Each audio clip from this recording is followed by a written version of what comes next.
ઓમ નમઃ શિવાય, હર હર મહાદેવ। મિત્રો, આ છે જે ગૌશાળા કામરેજની અંદર આવેલી છે અને આ ગૌશાળાનું અત્યારે ડેવલપ ચાલી રહ્યું છે। જે ગૌશાળા ખૂબ જ ભવ્ય અને સારી બનવા જઈ રહી છે અને અહીંયા 50 થી 60 ગાયો છે। ચાલો આજે આપણે પ્રત્યેક ગાયના દર્શન કરશું અને ગાયને આપણે પગે લાગીશું। અહીંયા તમે જોઈ શકો છો કે જે નાના નાના ચકલાઓ વગેરે જે જીવજંતુ રહેલા છે એમના માટે પાણીની વ્યવસ્થા અહીંયા ગૌશાળા તરફથી કરવામાં આવેલી છે અને 12 મહિના ગાયોને અહીંયા લીલું ઘાસ ખવડાવવામાં આવે છે। આ એના માટેની જમીન છે જે અહીંયા 12 મહિના ગાયો માટે લીલું ઘાસ બને છે।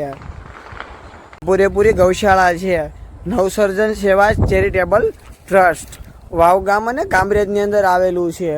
કાર્યક્ષેત્ર જેમ કે સુરતની અંદર આવું દિવસે ને દિવસે નવા ઘણા કાર્યરત શરૂ રહી છે। આ ગૌશાળાની અંદર એક સરસ મજાનું વાક્ય લખેલું છે, ગાય ગામડું અને ગોચર કૃષિ સંરક્ષણ ઝેર મુક્ત ભારત અભિયાન 2025। આની અંદર વિવિધ પ્રકારના યજ્ઞ બતાવેલા છે, યજ્ઞની ઔષધિ બતાવેલી છે જે ચિકિત્સા પદ્ધતિ કહેવામાં આવે છે। ચિકિત્સા પદ્ધતિ એટલે કે ગાયનું ગૌમૂત્ર કેટલી જગ્યાએ યોગ્ય છે અને કેટલી જગ્યાએ કામમાં લાગે છે। ગાયનું છાણ છે કે ભાઈ ગાયના ઘીનો તમે તમારા ઘરે દીવો કરો છો તો 365 દિવસ સુધી આપણી સંસ્કૃતિ એવું કહી છે કે ક્યાંય પણ જગ્યાએ તમારા ઘરની અંદર ખરાબ બેક્ટેરિયા આવતો નથી।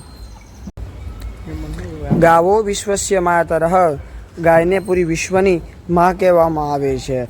અને હા, તમે જો આ ગૌશાળાની અંદર આવો છો તો નાના વાછરડાથી લઈ અને વૃદ્ધ ગાય સુધી તમને તમામ જોવા મળે છે।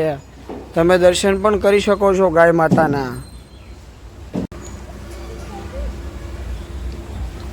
તમે અહીંયા નાના વાછરડાને પણ જોઈ શકો છો જે ખૂબ જ સુંદર અને નાના છે।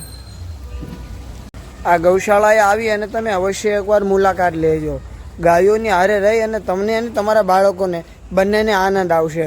જેમ કે તમારા કોઈ બાળકનો કે તમારો જન્મદિવસ છે તો તમે એ નિમિત્તે પણ ગાયોને નિર્ણય ખવડાવી શકો છો, અથવા તો તમારા કોઈ પૂર્વજોની તિથિ આવે છે તો એ નિમિત્તે પણ તમે આ બધી ગાયોને અહીંયા ખવડાવી શકો છો, અહીંયા રહી શકો છો અને અહીંયા તમે વન ભોજન પણ કરી શકો છો। ઓમ નમઃ શિવાય, હર હર મહાદેવ। મળીએ નેક્સ્ટ વિડીયોમાં।